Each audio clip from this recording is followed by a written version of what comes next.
subscribe now and press the bell icon. Never miss an update. Hello everyone, standard 10th social science के book में से chapter number 9 forest and wild life resources के बारे में हम आगे discussion करेंगे। पहला फर्स्ट पार्ट इसका आ चुका है, ये आपका सेकंड पार्ट है और आज हम इसमें डिस्कशन करेंगे डिफॉरेस्टेशन के बारे में। पहला टॉपिक हमारा right. Deforestation means the destruction of forest. Forest में जो कटाई हो रही है भारी मात्रा में, सारी की सारी चीज़ें फैक्ट्रीज में जा रही है या फिर बड़ी बड़ी इंडस्ट्रीज में जा रही हैं, इसकी वजह से जो नुकसान पहुंच रहा है उसी को हम डिफॉरेस्टेशन कहते हैं। Okay, this is not a problem of our country alone. ये प्रॉब्लम सिर्फ हमारी ही कंट्री का नहीं है, ये it is one of the global problem. ये पूरी दुनिया का प्रॉब्लम है right. It can be said that it is result of the progress of man. और ये भी कहा जाता है ये रिजल्ट किसका रिजल्ट है? Progress of man. हम जो हैं, लोग जो हैं, ह्यूमन बीइंग्स प्रोग्रेस करते जा रहे हैं, डे बाय डे अलग अलग चीज में प्रोग्रेस करते हुए जा रहे हैं और यही कारण है डिफॉरेस्टेशन का, ये कहा जा रहा है राइट। इसका रिजल्ट ही है जो इंसान प्रोग्रेस कर रहे हैं तो यहाँ पर डिफॉरेस्टेशन हो रहा है, डिस्ट्रक्शन ऑफ फॉरेस्ट हो रहा है। Trees are destroyed naturally. अब बोला गया है कि कुछ ट्रीज जो होते हैं वो नेचुरली डिस्ट्रॉय होते हैं, है ना। However it is negligible compare to the loss inflicted by a human interference. लेकिन उसकी रेशियो जो डिस्ट्रॉय हो रही है नेचुरली, उसकी रेशियो बहुत ज़्यादा कम है जो कि इंसानों द्वारा सबसे ज़्यादा नुकसान हो रहा है। किसका? फॉरेस्ट का, उसकी मात्रा ज़्यादा है। Clear? Now impact of deforestation. अब इसका क्या असर पड़ रहा है? डिफॉरेस्टेशन तो हो रहा है, अब इसका इम्पैक्ट, इसका असर क्या होते जा रहा है? The impact of deforestation is wide spread. ये पूरी तरीके से हर जगह पर इसका असर पड़ रहा है। इसका जो इम्पैक्ट जो है वो पूरी तरीके से हर जगह पर फैल रहा है ना। और कैसे? सिर्फ हमारे यहाँ इंडिया में नहीं, पूरी वर्ल्ड वाइड एरिया में right. The quantity of carbon dioxide increases in the atmosphere। अब ये जो कार्बन डाइऑक्साइड है इसकी क्या हो रही है? ये इंक्रीज हो रहा है, बढ़ता जा रहा है। अब ऐसा तो है नहीं कि हम सिर्फ यहाँ पे सांस लेते हैं, सांस तो हर जगह लिया जाता है, पूरी दुनिया में लिया जाता है, हर लिविंग क्रिएचर्स जो है वो सांस तो लेती है राइट। तो ये बढ़ता हुआ जा रहा है हमारे एटमोसफेयर में। Green house effect become more intense. ये और ज़्यादा इंटेंस मतलब तीव्र होते जा रहा है। The soil is eroded। eroded का मतलब होता है कि खत्म होना, है ना। मतलब वो एक जगह से दूसरी जगह अपने नेचुरल विंड की वजह से या फिर रेनफॉल की वजह से, इन चीज़ों की वजह से इरोड होते जा रहा है। With a removed forest cover, उसकी जो फॉरेस्ट कवर है वो हटते जा रही है right. So the problem of farm fertility decreases. इसकी वजह से क्या हो रहा है? जो फार्म जो है उसकी फर्टिलिटी जो है वो खत्म होते जा रही है। कोई भी चीज़, अनाज जब उगता है तो वो रीज़न होता है, फर्टिलिटी उसकी होती है उस जमीन के अंदर में, तब जाकर वो अच्छी तरीके से ग्रोन अप होता है ना, बढ़ता है अच्छी तरीके से राइट। तो वो कम होते जा रही है। इन द पेनिसुलर इंडिया, अब ये पेनिसुलर इंडिया किस तरफ आता है? साउथ की तरफ आता है। The forest area has decreased. वहाँ पर जो फॉरेस्ट एरिया है वो कम होते जा रहा है, largely due to the deforestation. क्यों? सेम डिफॉरेस्टेशन की वजह से। Many living organisms have lost their abodes। कितने सारे ऐसे जो लिविंग ऑर्गेनिजम्स हैं उन्होंने अपना घर खो दिया है, अपनी रहने की जगह वो खो चुके हैं। As a result, the wild animals approach urban settlements in search of food and water।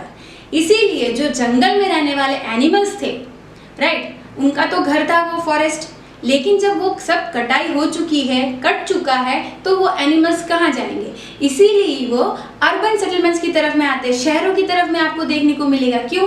क्योंकि उनको भी तो खाना चाहिए, पानी चाहिए राइट। उनका घर ही नहीं है तो वो कहाँ आएंगे? इन सर्च ऑफ फूड वो अर्बन सेटलमेंट की तरफ आ रहे हैं। मोर इंस्टेंस आर रिकॉर्डेड। ऐसे कई तरीके के इंसिडेंट रिकॉर्ड करके रखे हुए हैं जो कि carnivorous animals killing the domestic animals. जो कार्निवोरस एनिमल्स है, जो मांसाहारी एनिमल्स है ना, वो तो क्या खाएगा? कार्निवोरस एनिमल्स तो एनिमल ही खाएगा। अब उसको तो घास फूस ये तो नहीं खाएगा, वो घास वगैरह तो नहीं खाने वाला ना। तो उसकी वजह से जो डोमेस्टिक एनिमल्स है, जो आजू बाजू के गांव में रहते हैं, रखते हैं, पालते हैं लोग, है ना, जो वहाँ के लोग, तो वो खाने के लिए वो वहाँ पर आ जाते हैं, right. Next, remedies for forest conservation. अब इसके रेमेडीज पढ़ते हैं कि हम क्या कर सकते हैं। Research should be carried out to find the option of wood. आप रिसर्च करके वुड की जगह पर कोई और ऑप्शन ला सकते हो। This will reduce the usage of wood and it will save the trees. उससे क्या होगा, जो यूसेज है वुड का वो कम हो जाएगा और ट्रीज बच जाएंगी, सेव हो जाएंगी, right. Wherever the trees are to be cut, जहाँ भी आपको पेड़ कटाई करनी है, inevitably for the development work of for necessity, मतलब आपको ज़रूरत है तो वो आपको कटिंग करनी ही पड़ेगी। अगर आपको वो पेड़ काटना ही है, उस जगह का पेड़, तो आपको क्या करना चाहिए कि सेम स्पीसीज की, अगर रॉ मटेरियल्स तो हमको पेड़ों से ही मिलेगी, अब ज़रूरत उसी चीज़ की है, तो अगर आप काटते भी हो तो आपको क्या करना चाहिए, सेम स्पीसीज की ट्रीज आपको कोई भी बैरन प्लेस पे लगाना चाहिए, ग्रो करना चाहिए, right. There should be a total ban for cutting trees which are not grown fully, और पूरी तरीके से जो पेड़ बड़े नहीं हुए हो उसमें टोटली बैन कर देना चाहिए उसकी कटिंग के लिए। Now next is remedies for forest conservation का आगे का पॉइंट, ठीक। Those industries which receive their raw material from the forest should be compelled for afforestation for future needs। जो इंडस्ट्री पूरी की पूरी तरीके से रॉ मटेरियल के लिए फॉरेस्ट पे ही डिपेंड है, इनको कंपलसरी अफॉरेस्टेशन के लिए कहना चाहिए, ऐसा रूल बनाना चाहिए ताकि फ्यूचर में हमारी नीड्स जो है वो पूरी हो सके। कोई भी बैरन प्लेसेस हो, कोई भी खाली जगह हो, तो ऐसी जगह पर उनको पेड़ लगाना चाहिए, right. Under the name of eco tourism the forest cover should not be damage, should be strictly control. अब जैसे इको टूरिज्म मतलब क्या हो गया, जो पिकनिक प्लेसेस होते हैं, लोग जाते हैं वहाँ पर घूमने के लिए, है ना, वेकेशंस पे जाते हैं ऐसी, और ये सब जो फॉरेस्ट कवर के अंदर होती है ना, फॉरेस्ट के अंदर जो बनाई जाती है, वहाँ पर स्ट्रिक्टली इसको डैमेज करने के लिए, कंट्रोल करने के लिए स्ट्रिक्टली ऐसे रूल्स आपको बनाने चाहिए। Widespread public awareness programs should be organized among the local people, और जितने भी लोकल लोग हैं, पीपल हैं, उनको ये इस चीज़ की अवेयरनेस करनी चाहिए, ऐसे पब्लिक अवेयरनेस प्रोग्राम्स बनानी चाहिए और उसकी इम्पोर्टेंस उनको बतानी चाहिए पूरी जगह, सिर्फ यहाँ नहीं कि ये हमारा एरिया यहाँ नहीं, वर्ल्ड वाइड में, right. Now the importance of forest and their conservation strategies should be included in the syllabus of school and colleges। और फॉरेस्ट की जो इम्पोर्टेंस है और उसको किस तरीके से कंजर्व करके रखना चाहिए, ऐसे कुछ स्ट्रेटेजीज बनाकर वो हमारे स्कूल के बच्चों के सिलेबस में या फिर कॉलेज के बच्चों के बुक्स में, ये सब सिलेबस में इंक्लूड होना चाहिए, रखना चाहिए कि उनको पता चले कि इसकी इम्पोर्टेंस क्या है। They should explain the necessity of forest conservation, उसकी ज़रूरत क्यों है हमें, वो बताना चाहिए। Social forestry and agroforestry should be developed intensively by taking planned steps for the necessity of food and firewood। अब सोशल फॉरेस्ट्री क्या होता है, सोशल फॉरेस्ट्री वो होता है जहाँ पर कोई भी बैरन प्लेसेस होता है, वहाँ पर पेड़ पौधे लगाए जाते हैं ताकि डेवलपमेंट हो वेजिटेशन का, वहाँ पर वो ग्रो कर सके, है ना, उसको हम सोशल फॉरेस्ट्री कहते हैं। एंड एग्रो फॉरेस्ट्री मतलब जहाँ पर खेती करते हैं वहाँ पर, और क्या कहा गया है कि जो खेती करने वाली जगह होती है, खेत होते हैं, वहाँ पर भी कई जगह पे खाली स्पेसेस होती है, तो उन जगह पर भी हमें पेड़ लगाने चाहिए, राइट। और इसमें एक प्लान स्टेप्स लेना चाहिए ताकि वहाँ से हमें जो खाने की वस्तु है वो मिले, फायरवुड हम ले सके, नेसेसरी ज़रूरत की चीज़ें हम ले सके, ऐसे कोई प्लान स्टेप लेना चाहिए कि इतने ही तक हम ले सकते हैं उसमें से। In place of firewood, alternative options like solar energy, natural gas, extra should be implemented। अब जो जितने भी हम ये यूज़ करते हैं, फायरवुड जो लकड़ियाँ यूज़ करते हैं, इनकी जगह पर अल्टरनेटिव ऑप्शन होने चाहिए, जैसे कि सोलर एनर्जी हो गया, नेचुरल गैस हो गया, इन चीज़ों का यूसेस होना चाहिए।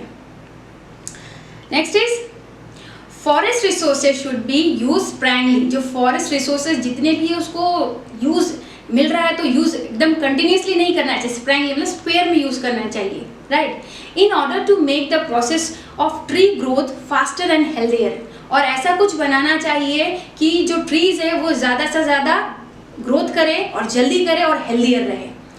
Infested trees should be remove, और जो भी अगर सड़ गए या उस पर कीड़े लग चुके हैं उनको हमें हटा देना चाहिए। Forest fire causes heavy damage to forest, और जब जंगलों में आग लगती है तो सबसे ज़्यादा डैमेज तब होता है, क्योंकि आपने सुना ही होगा रिसेंटली ऑस्ट्रेलिया में आग लगी थी तो उसको बुझाने में कई महीने लग गए, राइट। तो इसी तरीके का अगर सडनली कभी ऐसा हो जाता है फॉरेस्ट एरिया में, अ सेपरेट सिस्टम और a force at national level should be created for dowsing the fire. तो ये नेशनल लेवल पे ऐसा कुछ सिस्टम बनाना चाहिए, कोई फोर्स बनाना चाहिए, ताकि अगर ऐसा कुछ हो तो वो जल्द से जल्द उस चीज़ को, उस आग को बुझाने में काम में आ सके। Due to the increased means of transportation and easy travel, thousands of pilgrims reach the religious places in forest area to attend the Bhandara, fairs और the परिक्रमा।